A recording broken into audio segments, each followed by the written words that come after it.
It's time for Cigar Talk, the fastest growing cigar show in the nation. Whether you're a new cigar enthusiast or a cigar aficionado, we have something for everyone. Bringing you the best interviews, cigar reviews. So grab yourself a cigar. It's time to light 'em up.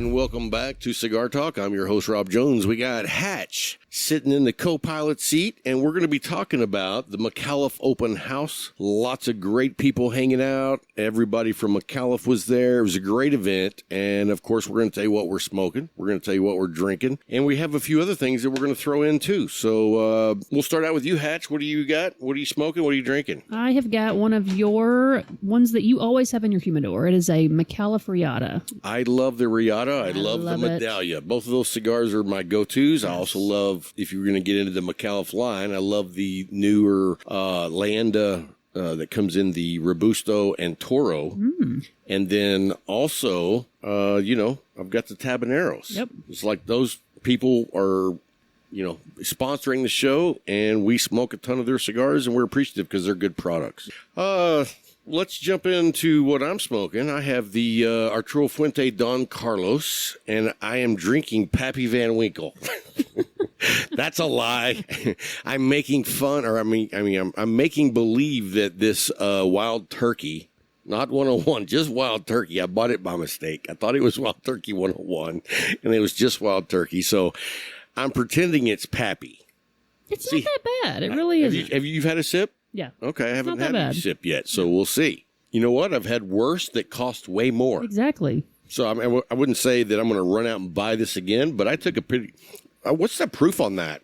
Can't be that high, because it's felt like 80. Oh, it's 81. Yeah. Okay, no way. Is that right? Yeah, 81 proof. So I would expect it to be smooth. Yeah. For me, it's missing the bite at the end. You know what I mean? I like that. I can see that, yeah. Do you like the bite? I do. To me, it mellows out the sweetness. When you don't have that bite, that sweetness kind of lingers a little too long for me. Mm-hmm. I had some Weller this last week, and I haven't had Weller in forever. The regular green, and what'd you think? What's so funny is that I haven't had it in so long, the flavor profile kind of was surprising at first, and then I'm like, oh yeah, this is Old Hat, so got right into it. See, I've never become a fan of that one. Really? It's just, I don't think it's change bad. Your life. I don't think it's bad. I think it doesn't. You know what? It would remind me a lot of this Wild Yes, Turkey. exactly. You know what I mean? And it's like, and I know people who go out of their way looking for that. I do too, and I don't get it. It's kind of like Buffalo Trace. I'm not going out of my way I'm not even going to buy Buffalo Trace. I've had people say, hey, look, I found some Weller. And it's just like, okay. I didn't know you were looking for it. Oh, okay. Good for you. Yeah. And I mean, someone posted a thing on Instagram the other day that was like, what's your two go-to bottles? And I had to think about that for the first one was a no-brainer. Early Times Ball and Bond. Did you say Early Times? I did. Early Times Ball and Bond. I mean, at $21 to $25 for a liter bottle, can't go wrong. Did you say $17.92 next? I didn't. What did I go with?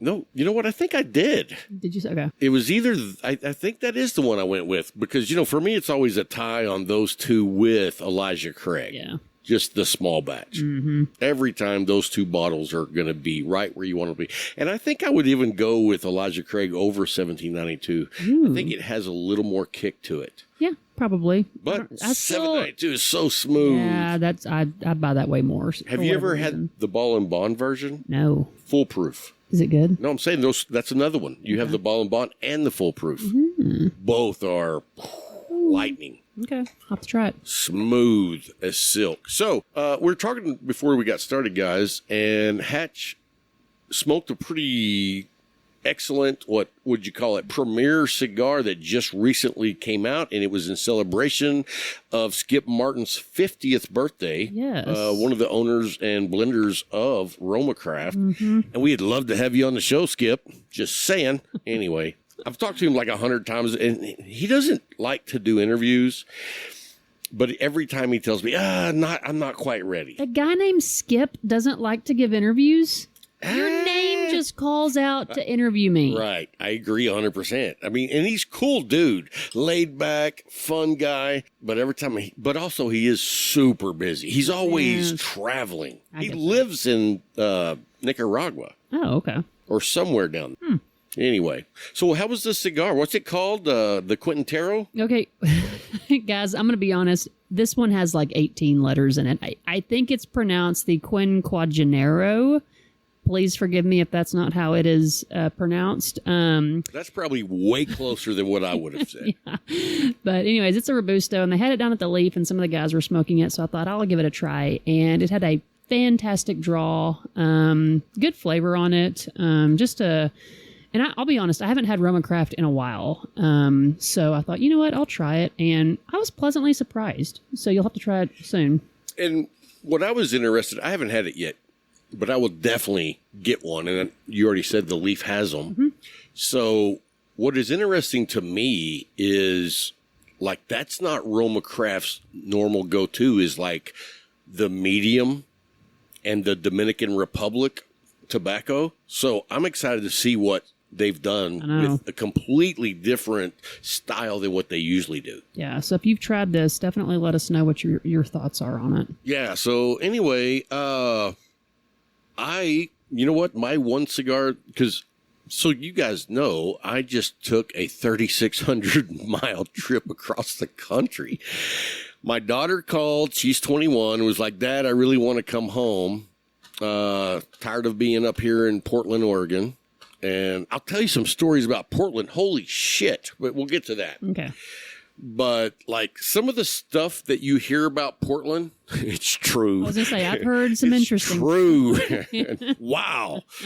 But the other part is, what a beautiful place. You sent me some really cool photos. Oh, it was, I mean, the whole trip. Once you leave Albuquerque, and I drove, folks, took me 36 hours to get there. And basically, I stopped periodically just because I wanted to take photos and take in the views. And then I took a 2.5-hour nap somewhere between Moab and Salt Lake City. So did you have a favorite state that you went through? You know what? Really, it had to be Oregon. Holy crap, Oregon is beautiful. Well, I haven't been up there yet. Wow. So, you know, that's... I've been in Northern California. You've heard of the Oregon Trail, Lewis and Clark. Like, both of those go through, well, in one end is Oregon, but they all traveled up through there because it just kept getting more beautiful. And the funny thing is, once I got my daughter all loaded up and we're coming back, I told her, I said, just so you know, enjoy it. All the beauty, because the further we go, the uglier it's going to get. And I said, it doesn't ever get better. Once you downgrade to this, it's not going to go back up. That's the end of that. And I was like, Abilene is the butthole. And really eastern New Mexico all the way to Abilene. Okay. How was Utah? Utah was awesome. Okay. Are you Mormon now? I'm no less nor more. Okay, just checking. So, yeah. Oh, and my daughter's got her phone. I have a badass picture of a temple. Yeah, okay. Yeah. I was like, honey, we're going to be going by this temple, and I want you to take out your cell phone and take pictures. And she's like, can't you just Google it? And I'm like, that's not the same. Children these days. I can't show you a picture off of Google and be like, hey, look, this is something I saw on the way, but that's a Google photo. You know what I mean? It's like, no. So anyway, and I'll tell you what, being 54 and traveling with Mrs. Safety, 21-year-old, I told her, I said, you know what you need to do? You need to go to school and get a degree in something in safety. You know what? I was going to say OSHA. Her career choice should be OSHA. I mean, she was kind of up my ass about everything safety-wise. And I was like, she's like, you raised me to be this way. And I'm like, well, good job. Oh, my gosh. So that was something. She could make a career out of being like a defense or a designated driver. I guess. I didn't let her drive 1 hour of the trip. Not 1 minute. Gosh. Yeah. It's like she was like, do you need me to drive? And I was like, no. We'll pull over first. But it was interesting. You know, for me, though, it was just the beauty of the travel. Oh, absolutely. That was the big thing for me. And then also, holy crap. Like, are you aware that in Portland, you can't even call the cops on someone if they're stealing from your store and it's worth less than $1,000? Are you serious? 100%. No wonder they don't like the police up there. There were no police up there. Oh, there you go. When people say defunding the police, they did it. They done that. And like, no kidding. I saw 2 cop cars the whole time I was in Portland, and that's because I drove by the police station on my way to somewhere else. Good gosh. Yeah, and they were like, this lady was telling me, I was outside of my daughter's apartment smoking a cigar, and I got to talking. You know, I'm friendly. No. I don't know if you know this or not, but like, my daughter was telling me, you know, it's kind of hard to meet people there. By the time we left, I was like, I know half of your building. So all these people are getting Christmas cards from me. And so, but I was talking to one, and she was like, yeah, it's so ridiculous on the theft. And I was like, really? She's like, in cars, yards, You know, whatever. I can tolerate a lot, but there is something about... You did something. There we go. There we go. Something moved. Yeah, there is something about theft that you just feel so defiled. Oh, 100%. It's like, that's the lowest thing you can... It's stealing. Like, I can't handle it now. But I mean, like, you see the videos probably, I know I have, where, like, people go into clothing stores and just bag up $950 worth of stuff and walk right out the front door. I thought they're supposed to be like cool hippies up there. I don't know about I didn't see any of those. I didn't see any of those. But it was eye-opening. And then like the homeless, like their homeless are not like our homeless. Like their homeless are building villages, and if you're being attacked by a homeless person, the police won't come. See, in Texas, that you would just kill them. I mean, like that's... Right. But if you killed them here, you'd be into a lot of trouble. Right. It's almost like they are an endangered species. Shit. I'm serious. Wow. Like people were getting attacked by homeless people, and it's like, yeah, we're not coming. You're on your own. I didn't realize it's like a dog-eat-dog world up there. No wonder she's moved back. It was very disturbing. Wow. And what was so sad about it too is it is so pretty up there. Like it blew me away how beautiful it was. See, and the good thing about you is you're one to actually take all of that in and, be appreciative of it. So we went to go see, and I don't remember the pronunciation or the spelling, but it was like Monholland Falls. And I saw it on the way in, but going out there and going up the trail and hiking, I mean, there's these falls coming off the side of this mountain all the way down. And it was just the most beautiful thing. And I was like, it hadn't even rained in a while, so it was smaller than it normally is. But just watching that water come over and watching that water get all the way down and splashing off one rock and then going further down, it was like, that was badass. That's cool. But the cool thing also, 2.5 hours before you get to Portland, coming in on 84, you are driving next to the Columbian River, which is like anywhere between 3/4 of a mile wide to like 2 miles wide.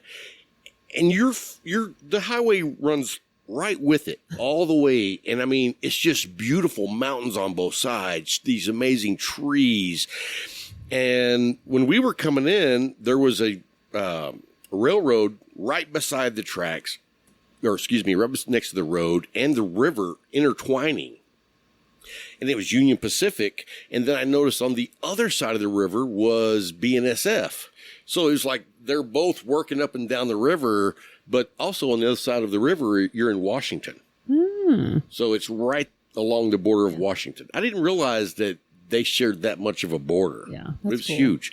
And this river had 2 dams in it with generation of electricity. That's cool. Yeah, it was badass. And boats and kayaks and kite skiing, surfboard, bodyboard and stuff. That was badass. And then when you get into the city, homeless. Like when you pull into Portland, like you almost drive into a gate because they have like at the overpass, these two homeless guys like standing there with these big sticks and they're wearing these cloths. And, is it like post-apocalyptic looking? all right, I made all that up. Okay. I made all that up, but that's how it felt. That's how it felt. And you know me, I don't mind homeless people. They don't bother me. No. You know what though? Several times I was like, my daughter was like, well, we need to take this down to the donation center. And I was like, can't we just give it to random homeless people? And she's like, no. And I was like, look at them. They're everywhere. You could just give all this shit away. And she's like, they don't want that. And then they will grab you and beat you to death and take your money. I was like, it's like Mad Max. It's Walking Dead or something crazy. But here's the thing that I told my daughter. I said, they have passed like city regulations that have now painted them into a corner. It's going to get way worse before it gets better. Oh, yeah.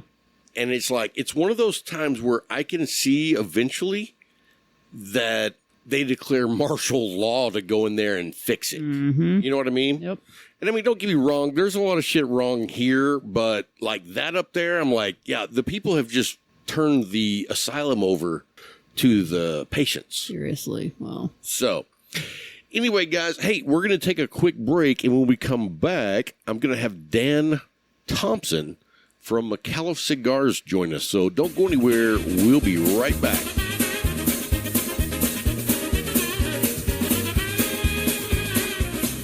And welcome back, Cigar Talk. We do have a special guest with us. We have Dan Thompson, president and cigar aficionado from Micallef Cigars. How you doing, Dan? Rob, I am doing great. Awesome, man. It's good to see you. It's been a minute. Been too long. I was going to say, I really don't recall. I think it was the last time I was here. So, you know what? We need to do that more often. We need to have you down more often. I would like to do that. Let's do that. But anyway, thank you for so much taking time to come on the show. I know you're about to be super busy. This is the actual Micallef open house. That's right. It's our third open house. Third? Wow, 3 years already. Do you remember why it's this time of year? I do not. You don't remember that it's Independence Day? Oh, I had no idea, to be honest with you. It is independence from the online retailers. Oh! When we chose to go brick and mortar only. Very nice. Very nice. And you know what? You guys really stepped up and made that a priority. A lot of people talk, you know what, but do they really follow through? We are all in. There is no plan B. And I dig that. We are 100% committed. When we decided to put the bold line on the shelf, a lot of people take the product that you have and they send it to the online retailers, which hurts the brick and mortars. But instead, we donated it to Cigars for Warriors. Which is badass. Thank you for that. We are so excited that those pallets are going to go all over the world to our men and women who are serving. That is awesome, dude. That is awesome. You know, we did the charity drive telethon last year and raised Al was on as a guest. You were there. I was asking you remember. You're like, I was there. $4,300 all in all. That was amazing. And, I hadn't seen you hustle like that. That was a hard show for you to produce and star in at the same time. Larry was there in the background. He could tell you you're pretty happy you were not there. I think that Rob may have melted down once or twice. Well, right off the bat, I wasn't drinking. Or was I? You were. Okay. I thought I wasn't drinking, but I was stressed to the max. Well, I can imagine, and so many guests you had booked in, and they were all in tight time windows. Yes. You didn't have anybody running the green room for you to help you take them in and out. That's a tough job. It was a one-man show, basically, and a lot of that was my fault. And it looked like a 1.1-man show, so you did really good. So, but I did, unfortunately, blow up a couple of times. It happens. Somebody reached over and said, hey, Tim, tell Rob to da-da-da. And he's like, I ain't telling him nothing. And me and Tim been friends for 39 years. This is Lubbock Tim. So buddy. He was supposed to come here today, but he unfortunately both of his parents are elder, and so he doesn't always get to fulfill those dreams of meeting Dan Thompson. Well, I don't know about dreams. He was excited to meet all of you guys. Sometimes it's described as night terrors, but not dreams. That's for Tim, it's a dream. Well, we'd love to have Tim down here. We don't have to wait till an event. Okay. Well, you know what? He told me, I'm sorry I can't make it, but I'll be coming to stay with you for the weekend, hang out in the studio. So maybe I can squeeze him in an extra day and we'll come up. Yeah, absolutely. That'd be great. Okay. So I want to talk to you about Micallef Cigars. First of all, congratulations on what I was talking to Groot earlier about is like you came out with a fantastic cigar when the economy is going to be stretching people's budgets. You came out with a budget cigar that's not a budget cigar. The Micallef Black. I'll tell you. Who's the brainchild? Rob, the people's response has been absolutely amazing. It started in 2000. It took us 3 years to do this. Now, it's not just that we're going to make one cigar every 3 years, but it took us 3 years to really take from how we source tobacco in the field to processing the tobacco to having the blends built, sourcing the boxes and the bands. When we do it in a very strategic way, you can think about how can I control the cost? Because in 2020, they put a couple $1 trillion into the economy. And we knew that was going to create inflation. As we looked at that, we thought, boy, if we can land a cigar in the $7 and $8 range, when everybody moves up their prices, great cigar, budget friendly. I've only seen expensive cigars coming out. And by expensive, I mean for your blue collar worker, when the cigars go from 9 to 12, that's an increase they see. They notice that. Well, 9 to 12, isn't that like a 30% increase? Yeah. So big. So you're coming out with, what's the price point MSRP? So for the Micallef Black Robusto that I'm enjoying, that's a $7 cigar, what it's priced at. And we had shared these with some people around the country who write reviews. We hadn't told them the price. They started coming in and raving about how great a cigar it is. When we communicated the price, they said, is this a typo? So I got to ask you this, though. You see these good reviews coming in. In the back of your mind, is there a little voice being like, we're gonna up the price on this $10? No, you just said this was the plan. We have a very strong point of view. I think Jesus Christ said it well. Don't be lukewarm. And our commitment was this was the type of cigar that we had worked years to be able to grow in the fields, process the tobacco. We changed up our boxes, our branding. We made a lot of different decisions so that we could land in this space. Now, a year from now, maybe a 7.25 or 7.5. We can't control that. Right. But it will relatively remain 8 or under in this budget-friendly range. Yeah. Because at that price point, lounges have cigars that you'll find in that price point, but they're not that good. Well, I won't say all of them. There are some, what I like to call nuggets that you find, like the Galera, or what is it called? The Aguilera Connecticut. It's under $7. Fantastic cigar. But there's a lot of cigars that are under $10 they're not that good anymore. It's just an observation. Certainly, we've observed at PCA for the last 2 years that most companies were featuring limited editions, special editions that were often $20 and up. And as we saw that in the previous years, we've just been getting more and more excited about what could a world look like where there's Micallef Black. It's very well priced. It's a great cigar. It's somewhat outside of our historical cigars that we're building, meaning that it's stronger. It has additional strength, but the smoothness and the construction that you're accustomed to with Micallef cigars, I think we nailed it. You know what else you're nailing?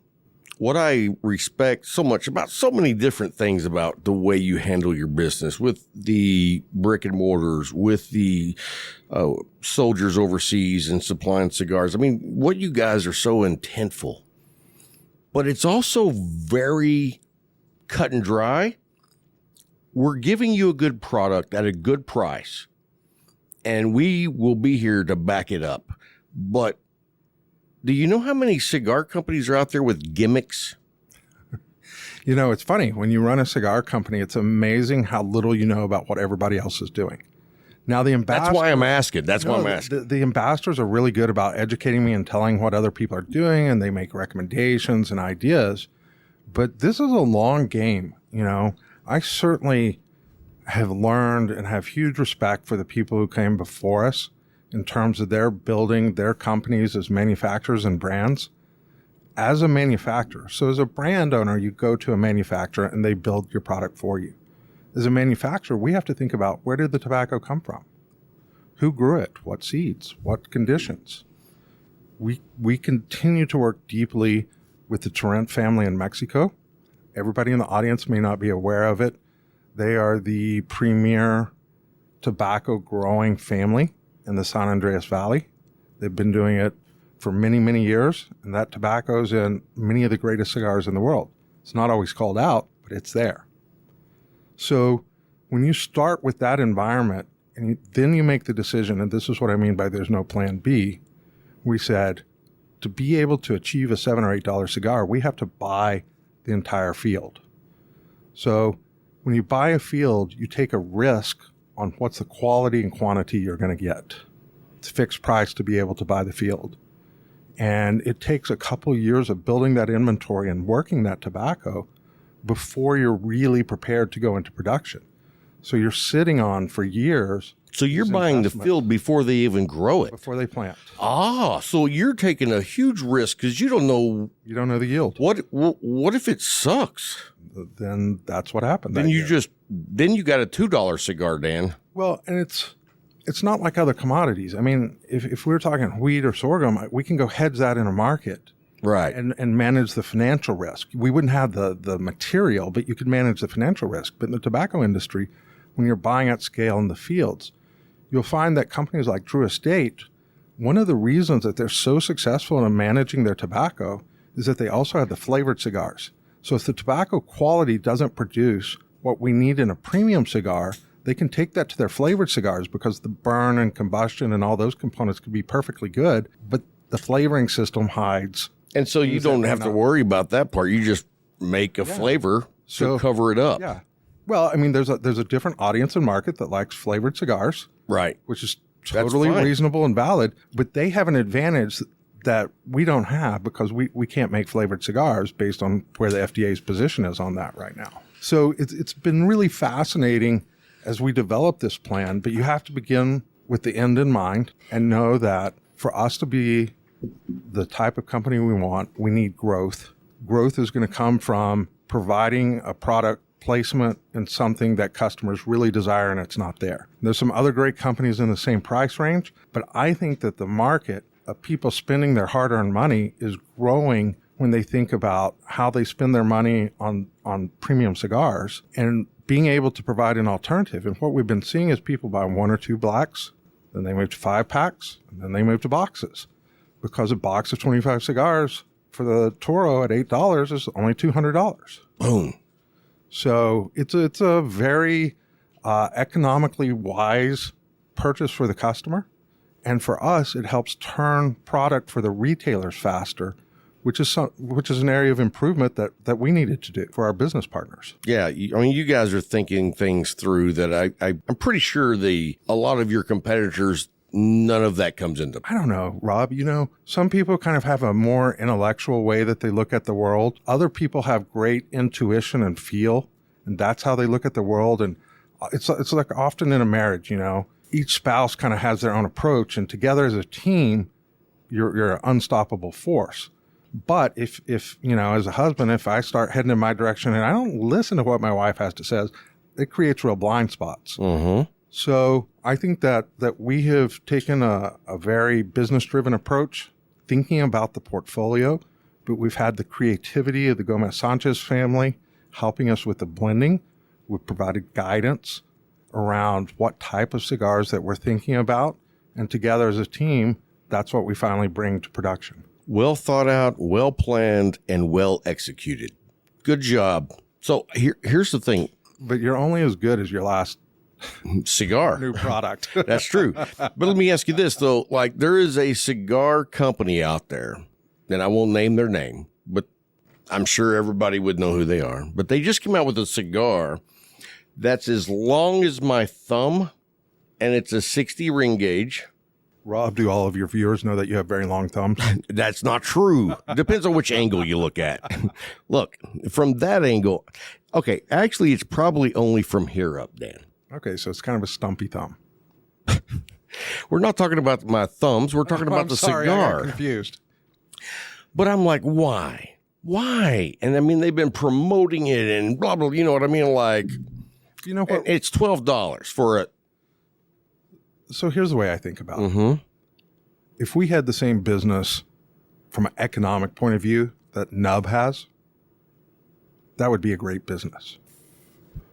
And sometimes you've got to take a shot at a different product that's a different size. It sounds expensive to me, but you got to take the shots to find out what the market's interested in.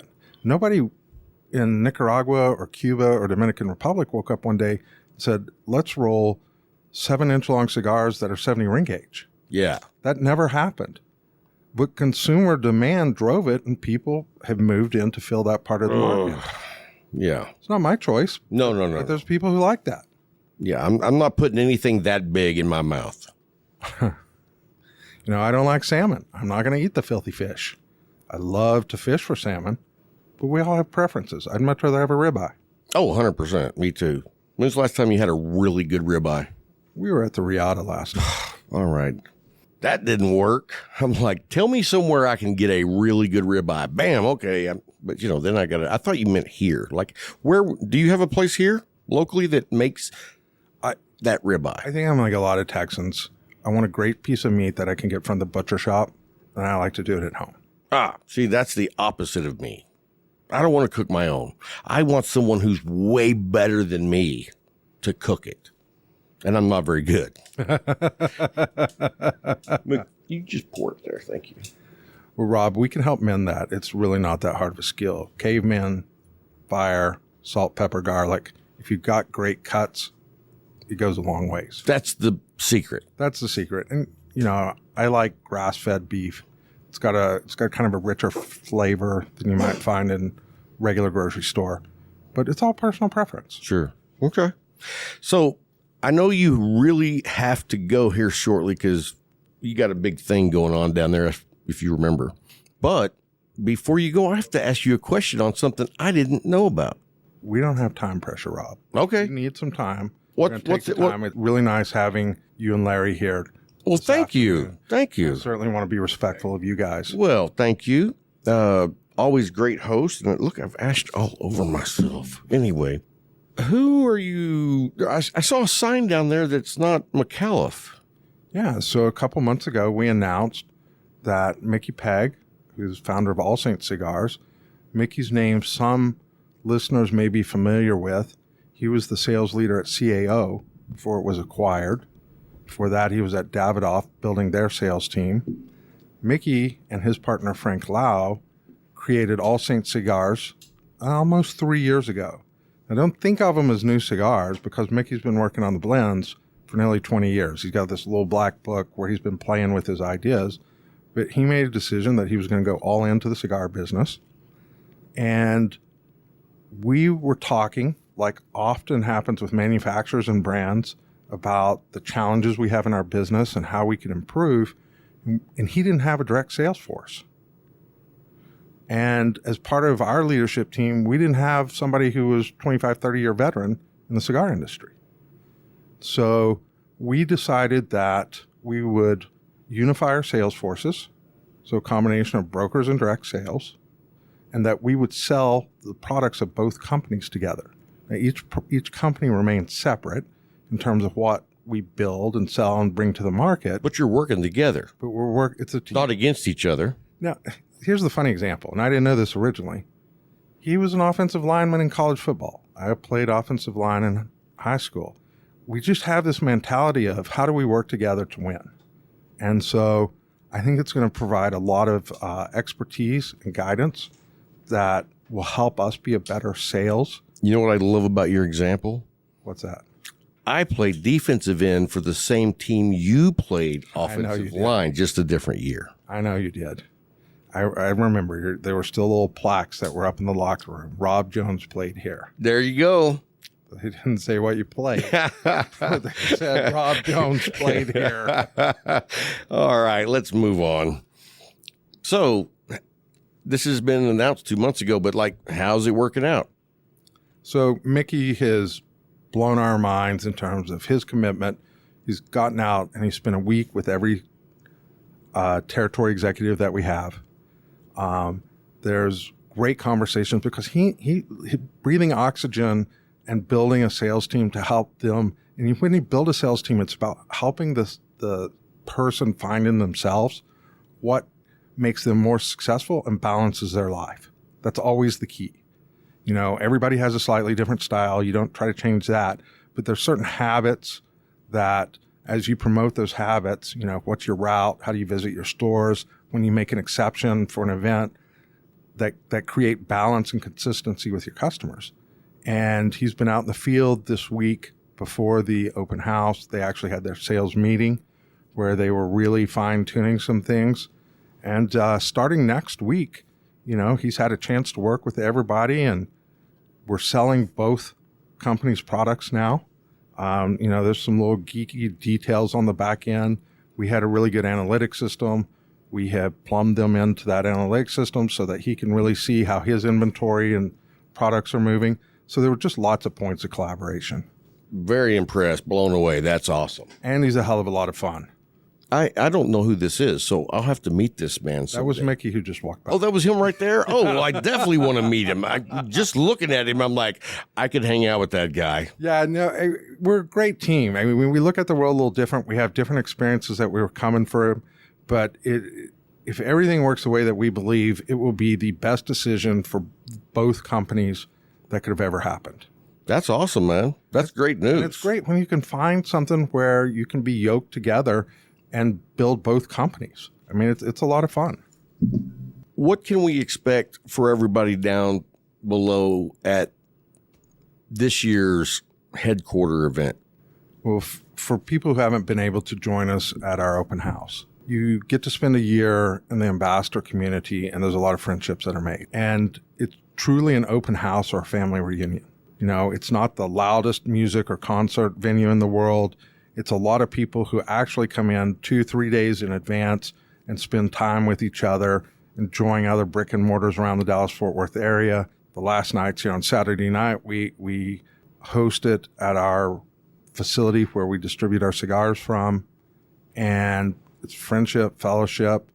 A lot of great Micallef cigars will be smoked. All Saints cigars are now on deck. And people will just have a great time. It's been absolutely amazing. The feedback we've got I think this is our third year. So the last 2 years, it's been really good, and we'll just keep building on that momentum. That's awesome, man. So let me ask you this. This is more of a favor. Do you think we could get him in here too? Yeah, absolutely. Does he speak English? I got to tell you, have a couple more cocktails. He's pretty high octane. Oh, all right. I dig that, And he's just a blast, and his history of what he's seen in the cigar industry since the 90s. He's a great family man. He and his wife have 3 daughters. They're about college age. So it's been a lot of fun. That's awesome, man. So what else you want to tell us before you go? Anything popping out? Give you a quick differentiator between Micallef Cigars and All Saints Cigars. Okay. Most of our cigars are round. All of his are box pressed. Very so it kind of interesting. creates an interesting dimension to have the two. His cigars are made in Nicaragua also. I'll let him tell that story, but he has, built relationships over the last 25, 30 years that allow him to have access where he goes down in the factories and works. So it's a very exciting to be working with a great brand like All Saints Cigars also. That's awesome, man. Well, thank you for having us down for the open house, as always. I love it, and it's good to see all of you guys. That's what I love most about this is I get to see all of you in one sitting. Yeah, you don't have to track us around the country. Yeah, you're all going like 99 miles an hour, but you're still, available. Of course. Well, we're excited that you've got Larry here with us. It's our first time to meet Larry, and hopefully when dinner's served, we'll bring him back sometime when we have, Absolutely. Well, I thought he was like part of the team now. Well, he's been part of the team for actually years. I know. So But he was an unsung hero. Now we're going to put some spotlights on him. Yeah, actually that is very true. He is going to be seen and heard more than before. Good. And so I think we actually, that's what it was. A good friend of mine, and Larry's, which you saw on the show a couple of weeks ago, Hatch, she filled in. And we were just having a conversation. At the end of the conversation, I was like, son of a bitch, why aren't we recording this shit? I think you got to get Hatch into the rotation on a regular basis. Well, we plan on it. We do. She doesn't know that, but we plan on it. Well, we'll put it out when the podcast drops, and that can be her first notice that she is now in the rotation. You know what we should do is maybe have her up here as well. Oh, absolutely. And maybe do a show so everybody gets to meet everybody. We should introduce her to Amanda and absolutely. Heck yeah. It'll be a lot of fun. Well, I know you got to get busy. There's probably people going, where is Dan? Where is Dan? I think they're plenty happy. There's lots of drinks and there's hors d'oeuvres on the way. Well, thank you so much for sliding in here. And always, it's a pleasure to have you on the show. Good to see you. And we'll be talking soon. All right. Thank you, Rob. Thank you, sir.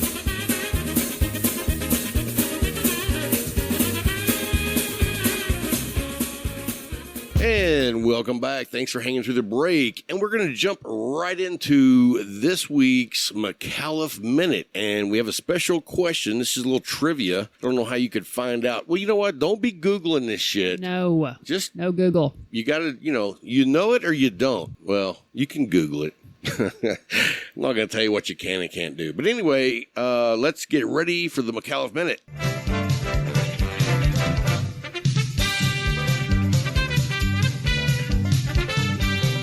All right, and this week, Casey has our question. Okay, so for those of you who know the actor Aaron Paul, he was on Breaking Bad as Jesse Pinkman. The question is, before he was famous, what game show was he a contestant on? And I'm going to give a little hint here. He was a big winner, almost. Almost a winner. Anyway, that's it for this week's Micallef Minute. Email me if you know the answer. And this is like the last one. This is the last one. You can be put in the drawing. Everybody that is the correct answer will get entered, and then we'll select one, and you'll be the last winner of this year. So anyway, let's move right on. Hope you enjoyed that interview with Dan Thompson. Always a pleasure to have him on. He's just a cool, fun dude to hang out with that runs a cigar company that's for the people. And that's rare these days. I mean, you smoked the Micallef Black. Did you know that's an $8 cigar? I don't think I did. I thought it was like 10 or something. It's 8? Yeah. Wow. Well, it's 8 and less. Wow. At Dave's shop, he said I think it was 7 1/4. Wow, good night. For a quality, fantastic stick. So, great hats off to the Micallef team for pulling off a great cigar at a great price. Also, we have Al Micallef interview here, and it's always a pleasure to have this man on. I mean, one of these days, I'm going to have him sit down and do a interview about his whole entire life. Like, that dude has lived a life I would like to hear about. That could be like multiple segments. Oh, it would have to be. Yeah. All right, and I set my stopwatch. All right, Al, go. No, we're not doing that. But anyway, hey, we got Al coming up next. Don't go anywhere. We'll be right back.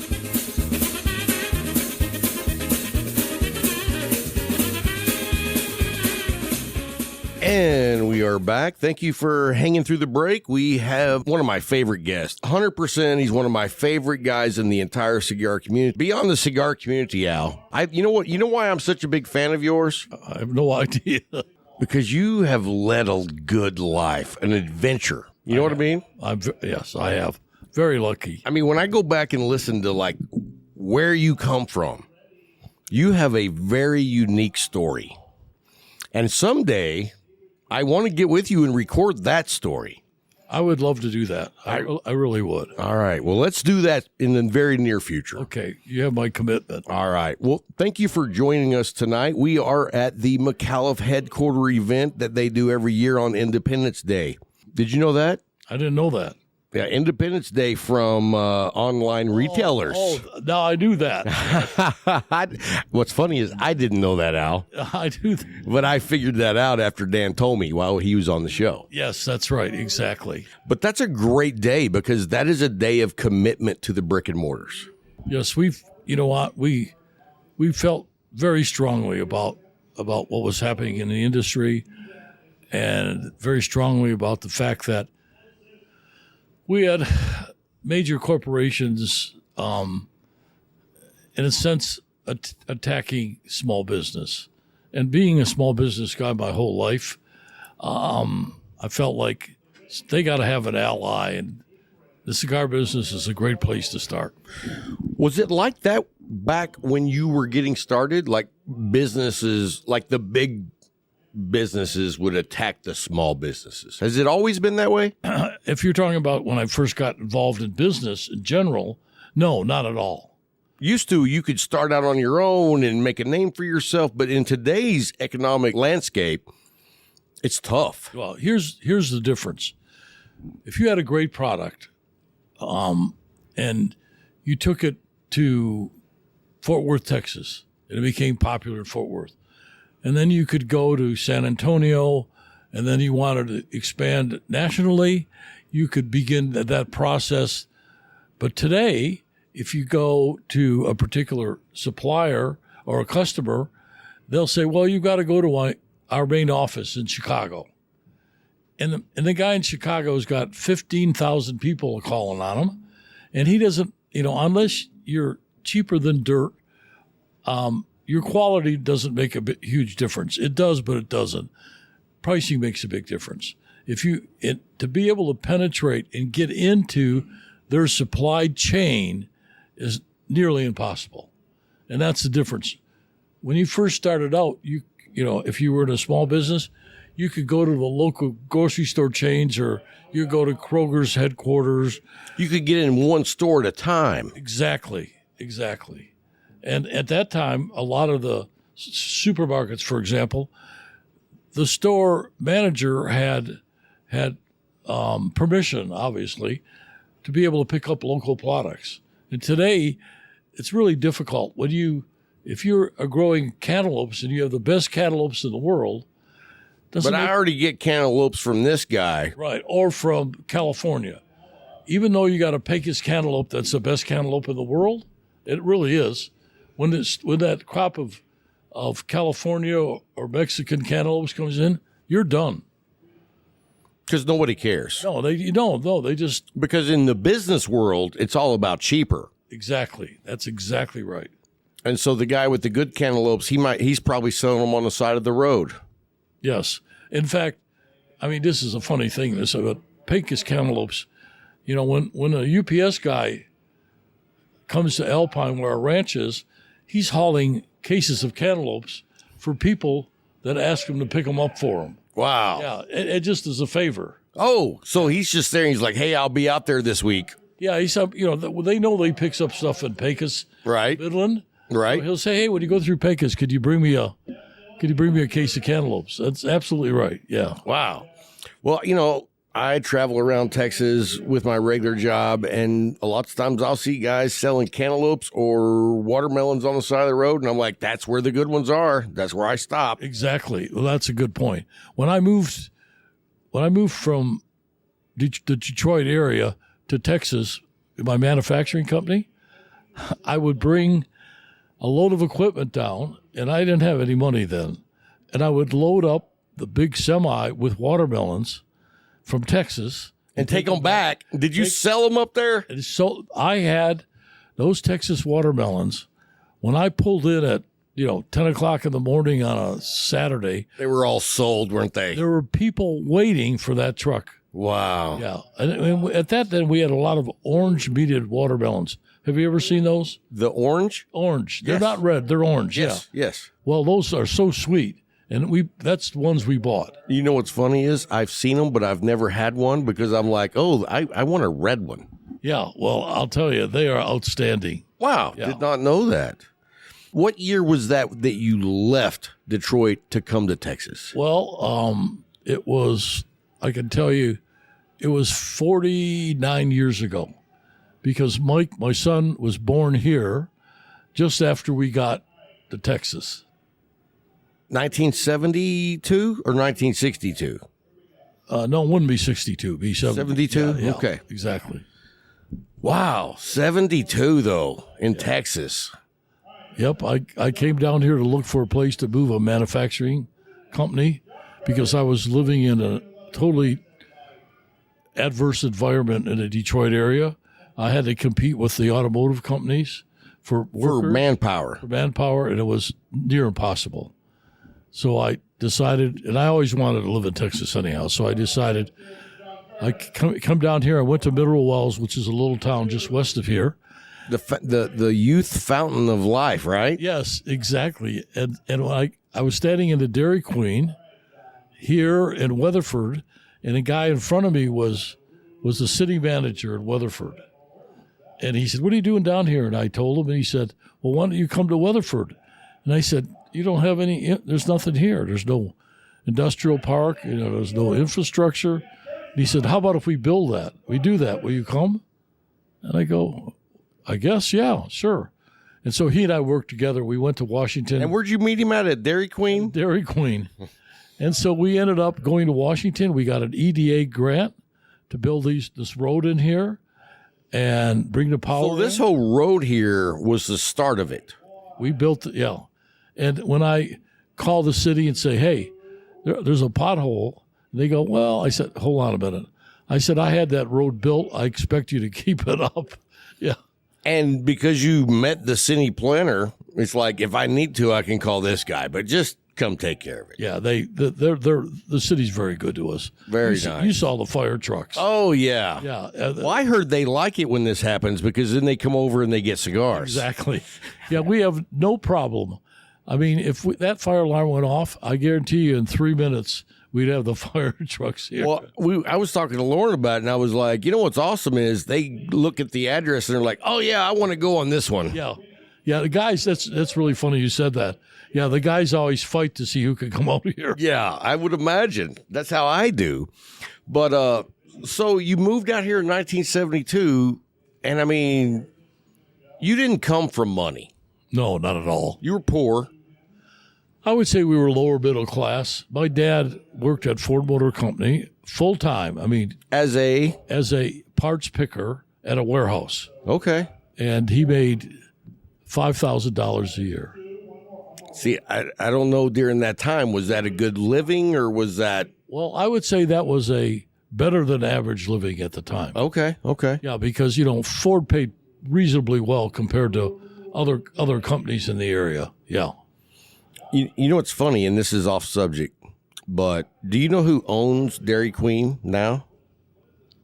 I guess I don't. Warren Buffett. I didn't know that. He's a smart guy. Justin Boots, Warren Warren Buffett. Buffett. Yeah. Acme Brick. Warren Buffett. Buffett, I mean, the guy is, the company that I work for, we don't say the name of it, but he also owns that. Yeah.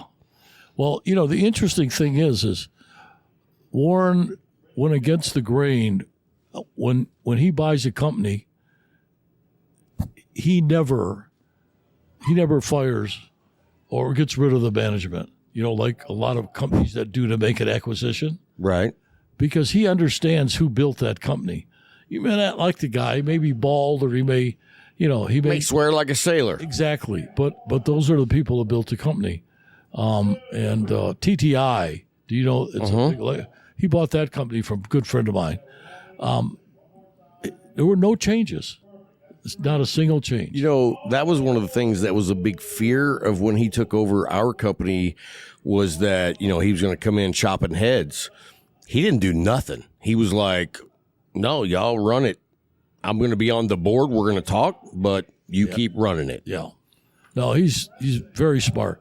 And the number of companies that I've been familiar with that were acquired and then they went in there and did their magic, they destroyed most of them. The death rate of acquisitions, in the 70s and 80s and 90s by these conglomerates, they had a word for it where they were doing, they were buying diverse companies that they had no background in. And then they try to manage it. Yes, and they don't know nothing about the service or product or the relationship, but they have the idea that we know how to manage. Yeah, but and even today in any business, relationships are so important. You know what? I have a very young guy that just became my co-partner on where I work. Yeah. And when he came in, the funny thing is he used to be one of my guys that worked for me. I was his boss, but he's come up and now he's my partner equal. And I said, number one rule, build relationships, don't burn bridges. That's great advice. I said, you do that, you're going to get yourself where you want to go. Because he's young and he has ambition and he wants to go up. And I said, let me tell you something. Whenever I got the job I'm at now, at the end of the interview, the person that was interviewing me said, tell me what separates you from everybody else putting in for this job.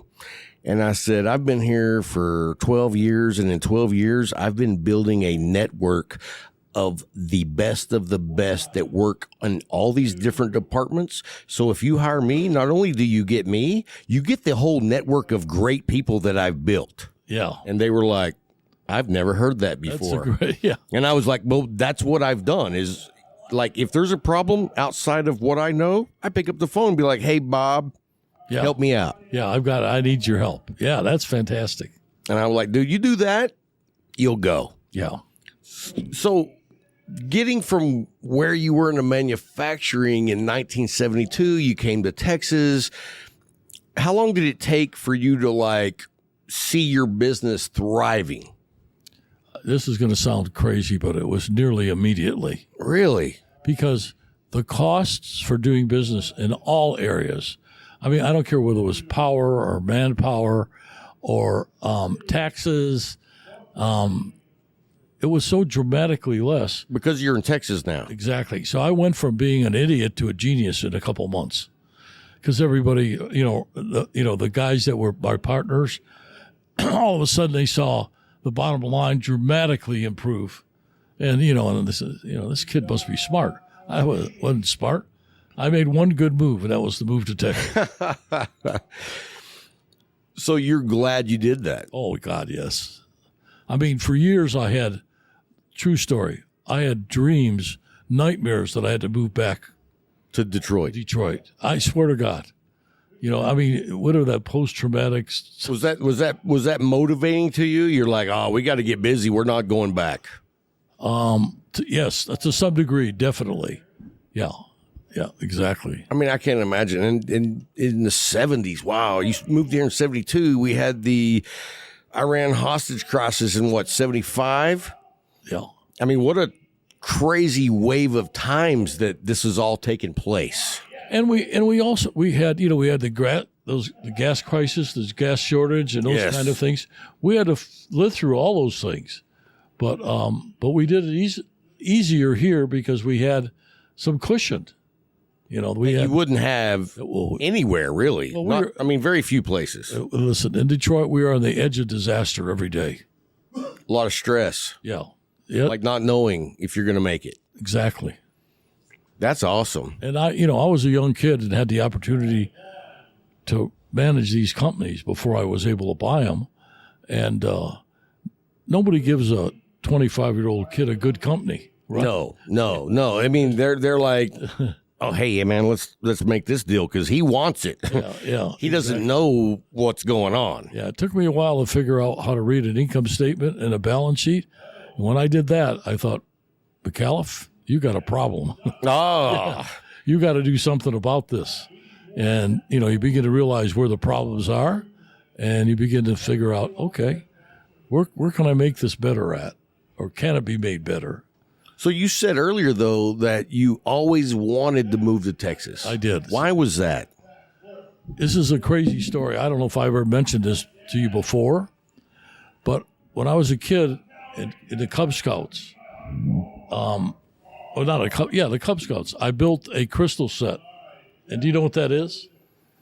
I don't. It's a coil, and you can ground it, and you can pick up radio. Radio. I didn't know that's what it's called, but yes, I've seen those. Yeah. And so I built one when I was a kid, and the only station I could get was a station in Del Rio, Texas. No way. Yeah, blasted 50,000 watts out of Mexico. Wolfman Jack, Oh, yeah. I loved Wolfman Jack, by the way. So I had a very difficult time understanding that I didn't live in Texas because that's the only thing I listened to, right? Right. Before TV, and so at any rate, I always had an affinity for Texas. Very interesting. And I've got to say this. Do you know I met Wolfman Jack? You did? I did. That would have been great. At a mall in St. Louis. Really? He was a huge man. I didn't realize he was so big.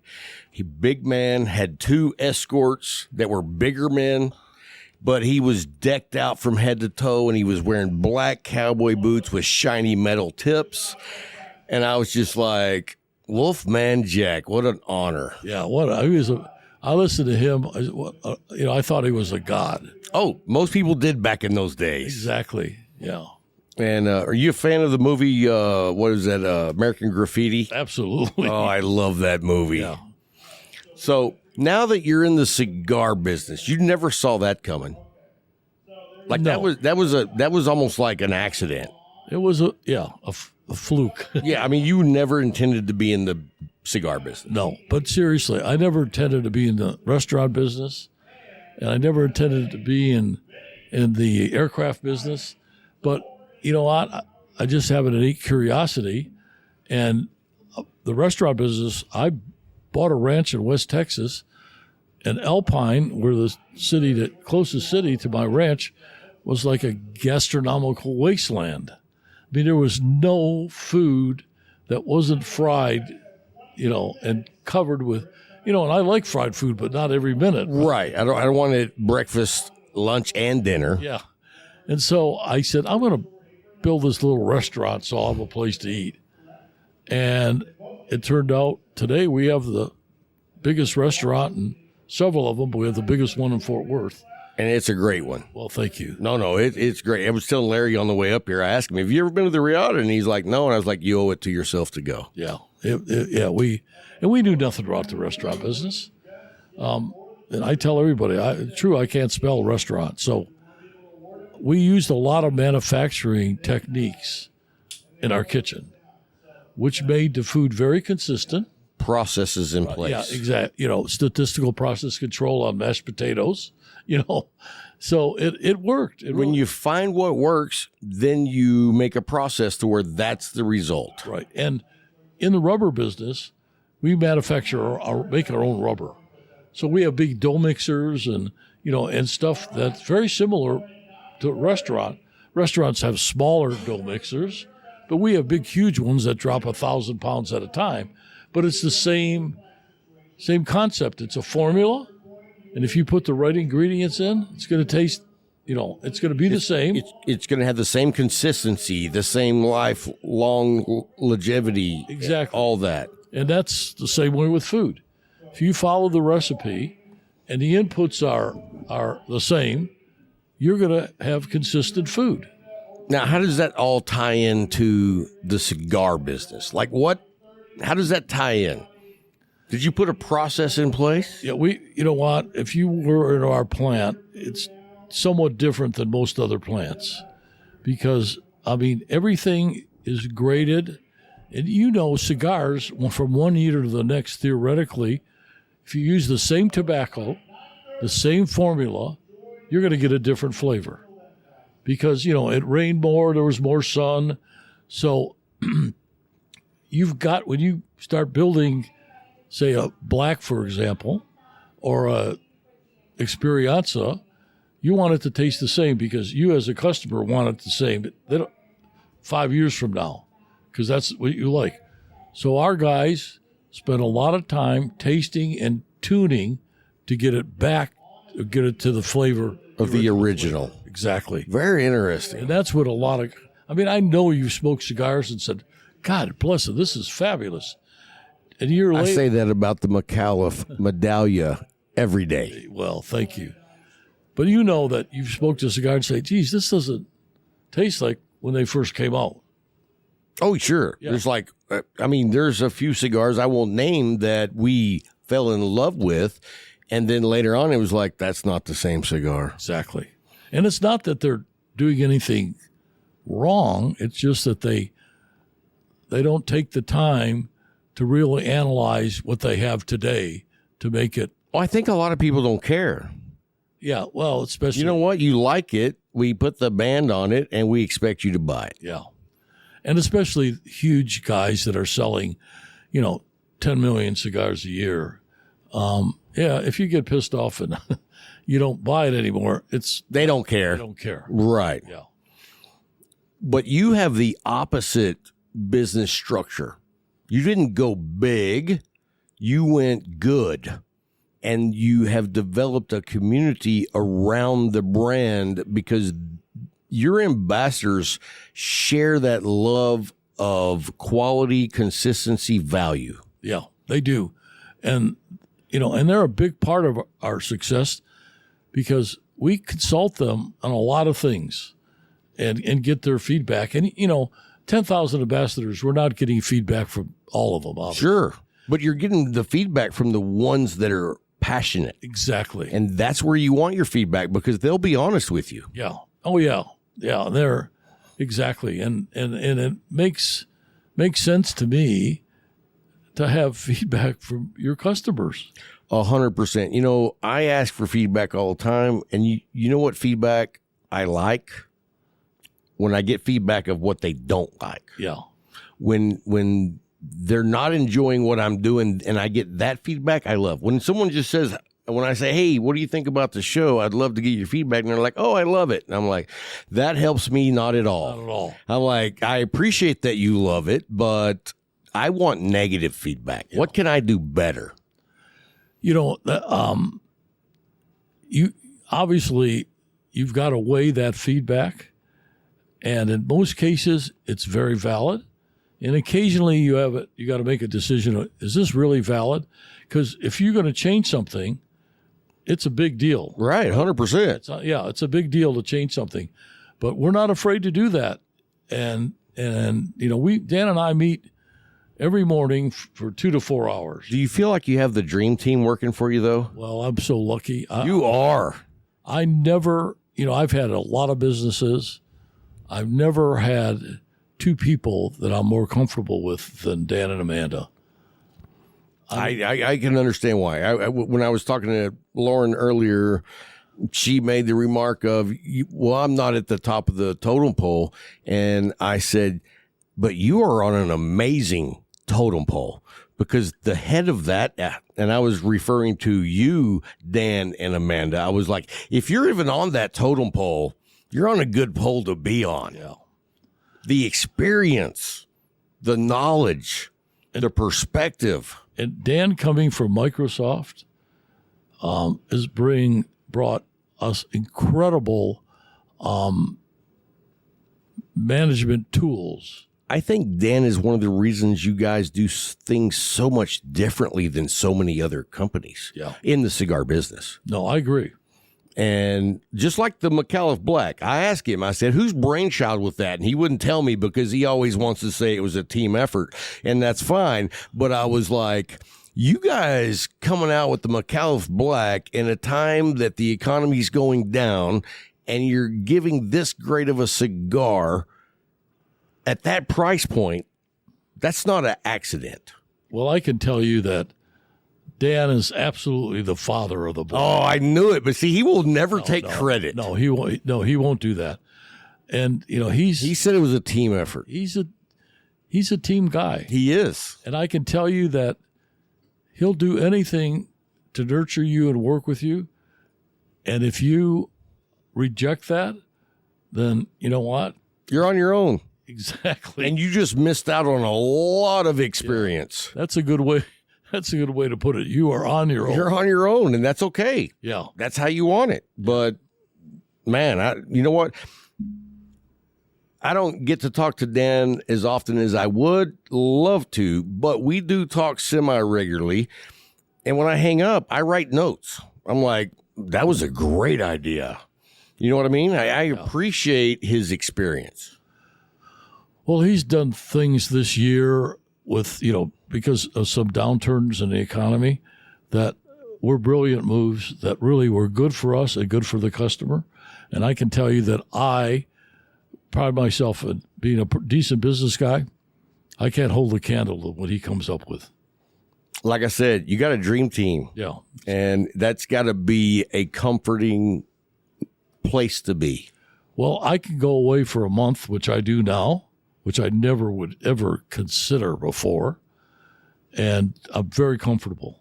That's heaven. Yeah, it is. I'm very lucky. Yeah, because you know what? You've put in your time, Al. Well, that's funny because that's what Dan says to me all the time. You don't need to be here every day knocking it out. You've been there, you've done that, and now you've assembled the team that takes care of it. Yeah. And we were talking about Amanda. I was like, I talked to Amanda when she was still in California, but before I talked to her, I Googled her because I like to know who I'm going to talk to.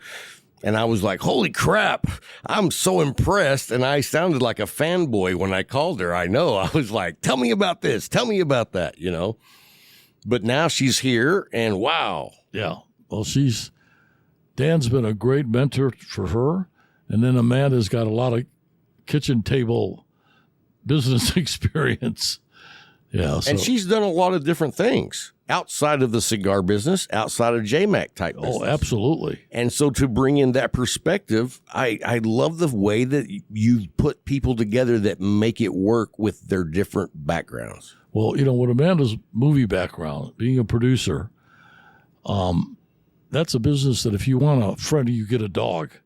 It is I have never seen a business more cutthroat, more insincere, more liars, And a lot worse. Yeah, I could say things exactly. I mean, it is. And she survived in that business. Yeah. Yeah. And she created, Arsenic? Yeah. And look at what they've done. Yeah. Wow. Yeah, when I looked up I looked her up and saw everything that she had done, I was a little intimidated about calling her. And then when I called her, she was just so down to earth. And at the same time, I was just blown away. The funniest thing, and most people don't know about this, and I think I can say it, Playboy, when she blew past them on their online presence, she blew past them. They wanted Esther, come on, we want you to run Playboy. Did they really? Absolutely. Wow, I did not know that. And she called me. Now, that was still when he was still alive.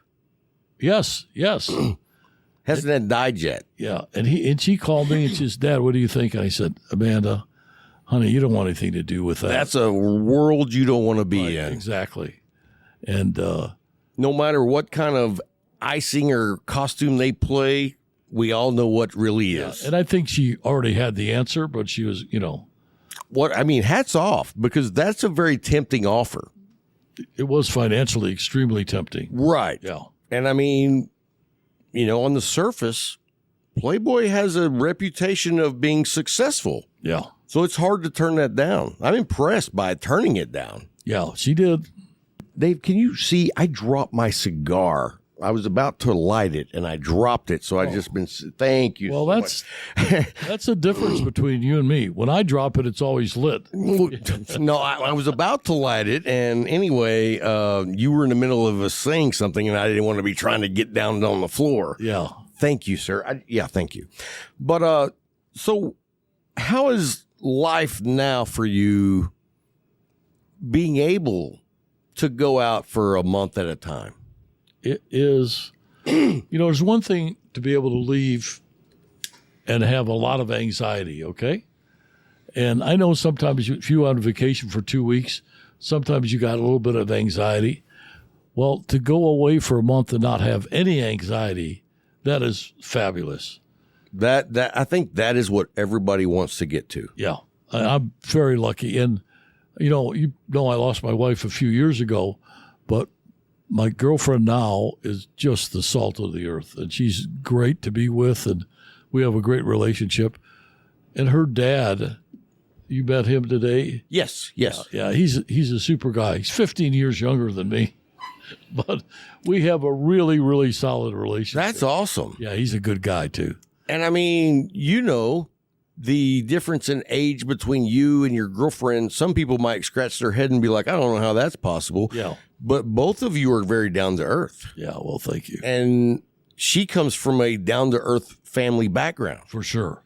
And so age doesn't matter when you're on that level. Yeah. We get along very well, and her age difference, does it like help you like not get settled in your ways? Because she wants to go do stuff. Yeah.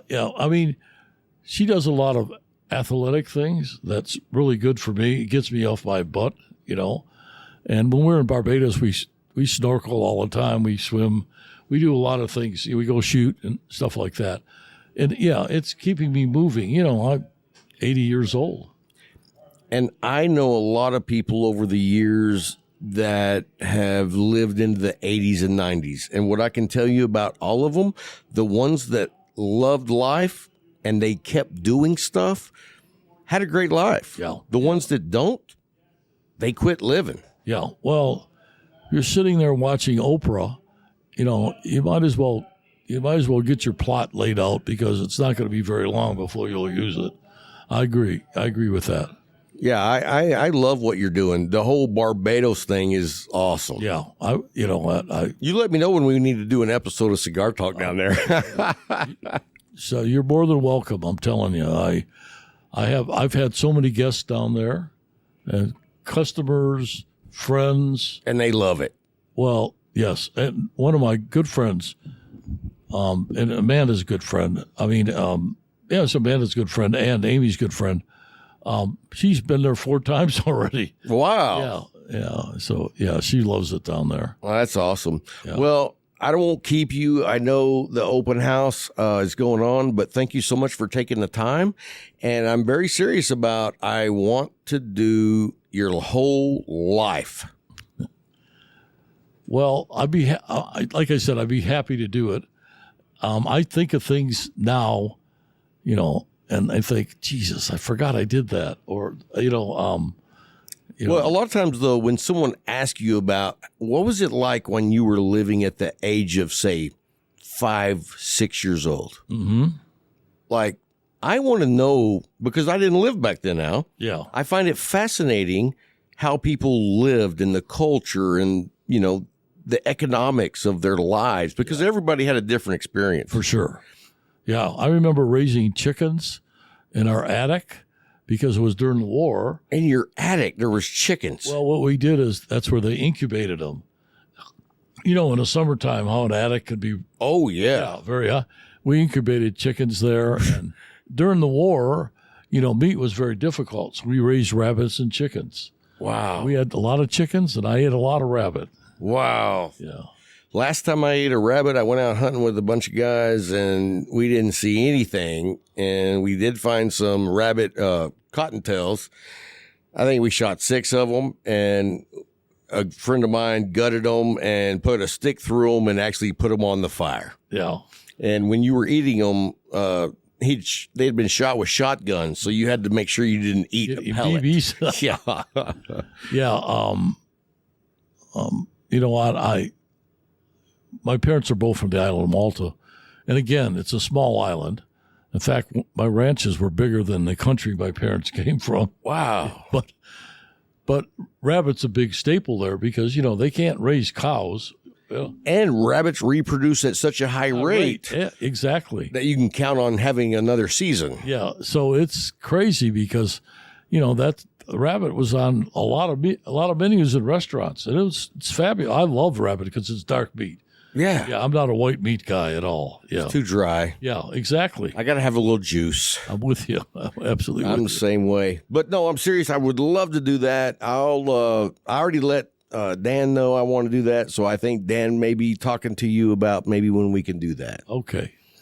One of the things I remember, you said 5 years old.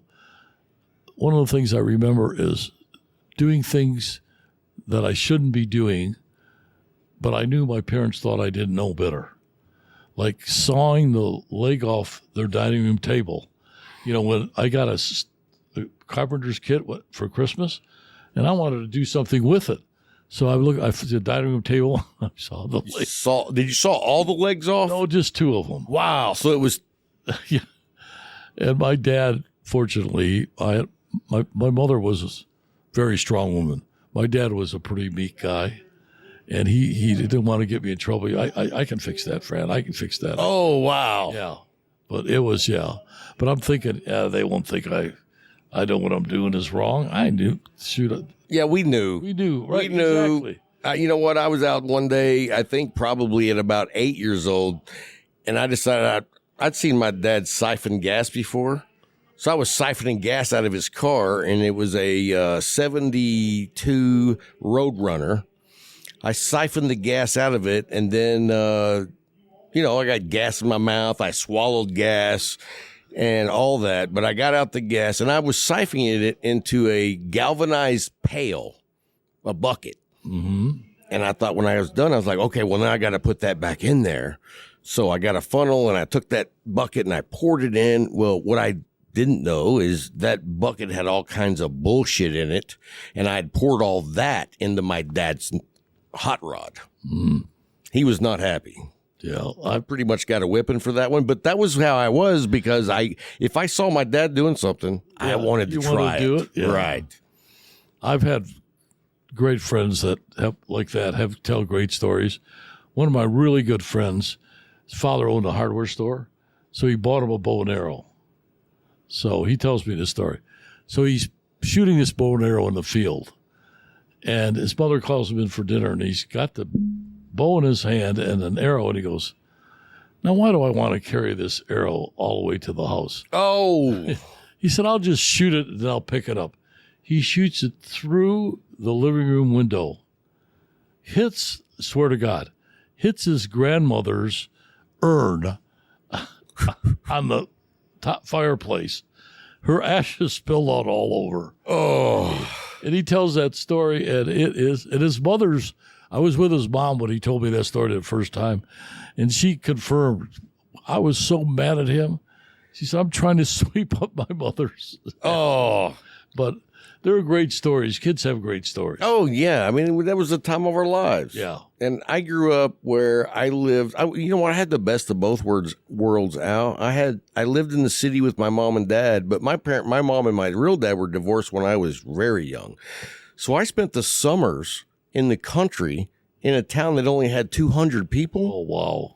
So, I mean, I was hunting, fishing, riding four-wheelers and go-karts and riding horses. And my dad had, some cattle, and we would go out and check on them in the pasture. And I'd be like, I want to ride that. And my dad would rope it, and we would let me ride it. But, I mean, I was like, I got the best of both worlds, and I feel like most people don't get to experience that. Not kids today, yeah. And I'm so thankful for that. Yeah. Yeah, my kids are all raised at a ranch. Amanda, when she was a teenager, didn't like being at the ranch all summer. She missed her friends. Oh, sure. So here, let me tell you how she, she protested by baking cakes every day, and all this, and we all started gaining weight. And so finally my wife sent her back she says, "I can't have her around. I keep eating all this food. I'm gaining weight." 100%. And let me tell you, Al, you know what? In the last 4 months, I've lost 30 pounds. You know why? I haven't done a thing. My wife is on a diet, and I no longer have cake or pie or nothing. Well, and my doctor said, "Tell your wife, good job." Well, I can tell you, when I first saw you today, and I saw you maybe 7 or 8 months ago, you definitely are smaller. Oh, thank you. Yeah. That's my wife did that. Well, good for her. She's lost a lot of weight too, but I didn't plan on losing weight. Yeah. My doctor's like, "Are you trying?" He said, "Great job on losing the weight. What are you doing?" And I said, "I'm not doing anything." He's like, "You're not trying?" And I was like, "I'm not." And then he looked at me like he was concerned. Yeah, exactly. And I was like, "But my wife is." Yeah. And he was like, "Well, tell her good job." Yeah. It's amazing when you don't eat the snacks all the time. Yeah. I lost over 100 pounds, 10 years ago. How much did you weigh then? Because I weighed 315 at the heaviest. Yeah. the heaviest I ever was 313, Yeah. and I lost 90 pounds in 2016. And then that wasn't intentional either. I lost both my parents back to back in 2016, and so that was not a healthy losing weight. Yeah. But over the years, I gained 5 pounds a year. Yeah.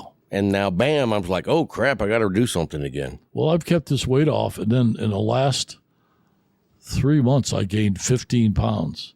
So I got to get my act together again. Yeah, how did you do that?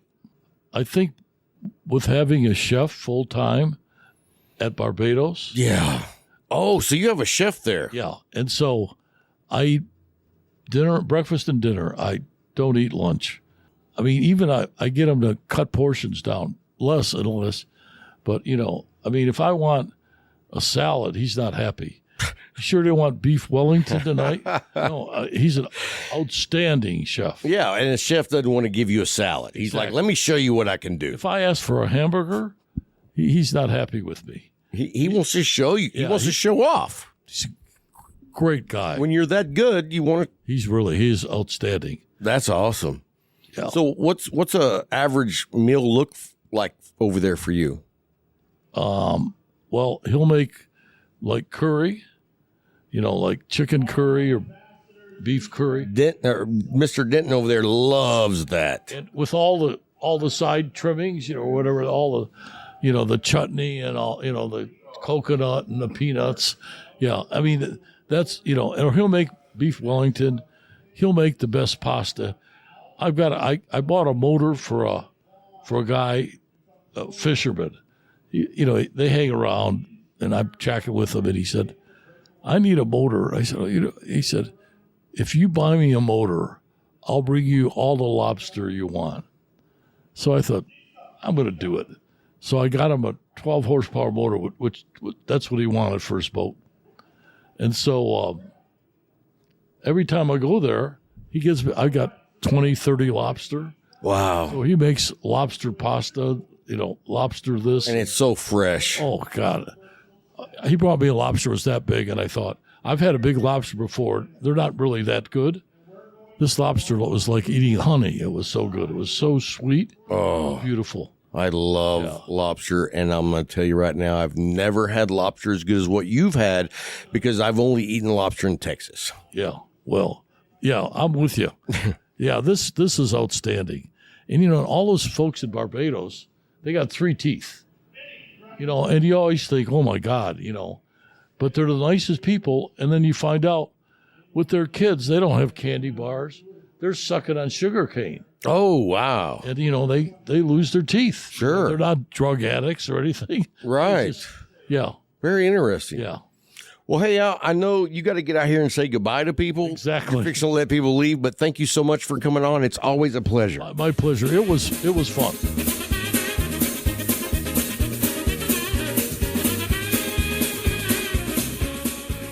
All right, guys, welcome back. Hope you enjoyed the interview with Al Micallef. It's always one of my favorite times when I get to interview Al. Al's just like salt of the earth type guy. Yeah, he is.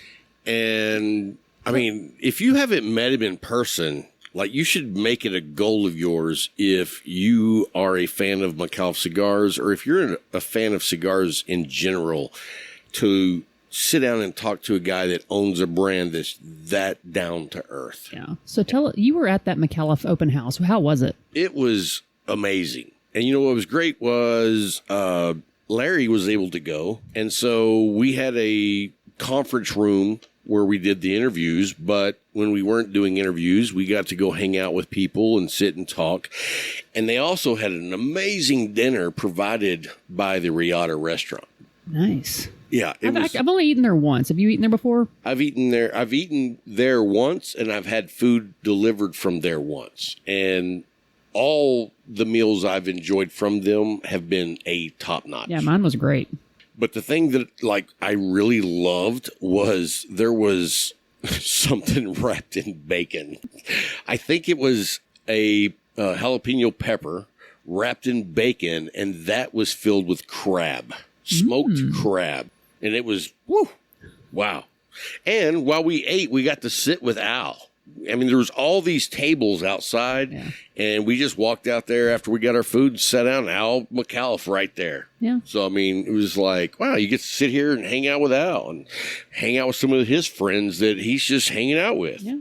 And it was great seeing so many of the ambassadors. It's always a pleasure. You know, Dave is an ambassador, and so you met him here, but like hanging out with just all the ambassadors, they all love the Micallef brand. They love the cigar. They love the family that Al Micallef has created around the brand. And so, you know what? This year was smaller than last year. Last year I went, but I'll tell you, last year I think it was like probably 50% more people. Last year? Yeah. But what made it nice was that it was smaller. Those are always better. Always. You got more one-on-one time with people more instead intimate. of everybody having to move to the next circuit. You know what I mean? Yep. And so it was just really nice.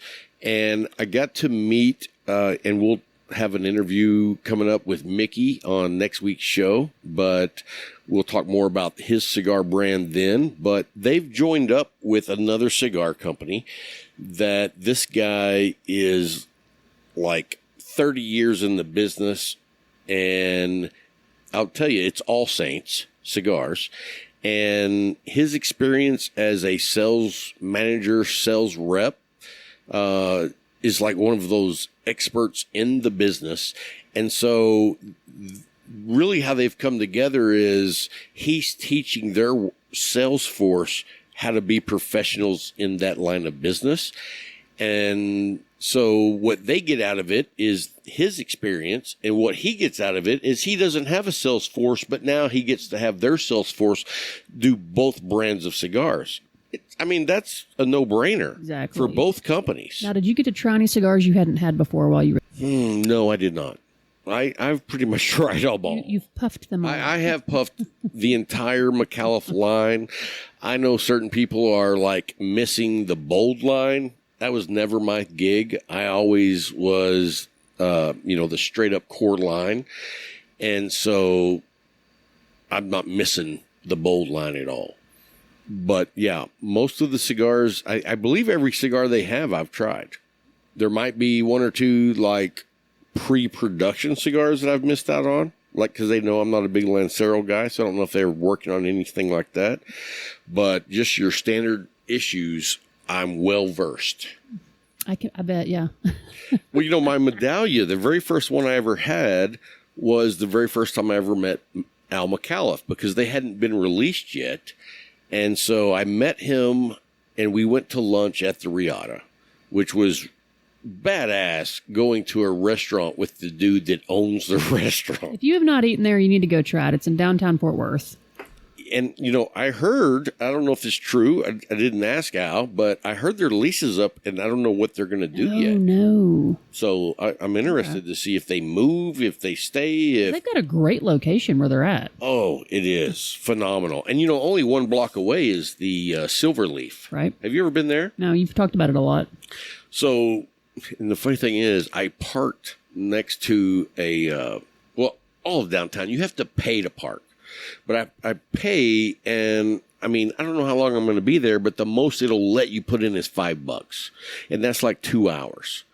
So I'm at the Silverleaf now with Al, and the whole time I'm thinking, I got to go. I know that meter's probably out because it's been way more than 2 hours. And then I'm like, hey, Al, I'm going to have to hit the road. Can we get a picture before I go? So he's like, sure, so I take a picture with Al, and then I run out, and of course I've got a ticket on the window, And anyway, I get on the highway, and about halfway, well, I don't know, 30 minutes out, I'm like, I forgot to pay for my booze. So you remembered your parking, but you forgot your booze. I forgot to This is pay so for my unlike booze. you. And so I had to email Al because I didn't have his phone number. I emailed him and I said, Al, I'm so sorry. I ran out of there because I was worried about the parking meter and I forgot to pay for my booze. And he was like, he emailed me back. He was like, hey, don't worry about it. Because I said, I told him, I was like, however much it costs, I'll send you a check. Mr. Shit Show. Yeah, exactly. But that's the kind of guy Al is. You know what I mean? He didn't give a shit. No. I mean, some people would be like, what a dick. But he was just like, whatever. Yeah, I know you're trying to par make for a the good course. impression, and you wouldn't do that on purpose, right? So anyway, well, hey, guys, that's going to wrap it up for this week's show. Next week, we'll have some more interviews from that great event, and we have a new subject that you're going to not want to miss, blah, blah, blah. Anyway, until next time. Just keep smoking.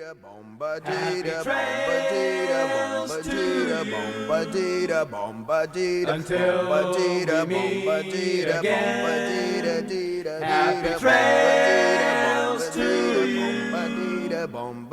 Keep smiling until then. Who cares about the clouds when we're together? Just sing a song and think about sunny weather. Happy trails to you till we meet again.